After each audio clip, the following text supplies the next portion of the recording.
Aşağı giderek nereye gidiyoruz? Eve. Şuradaki eve mi?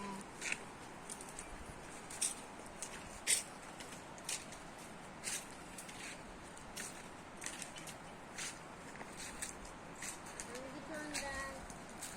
Ben geliyorum. Aha geldim bile.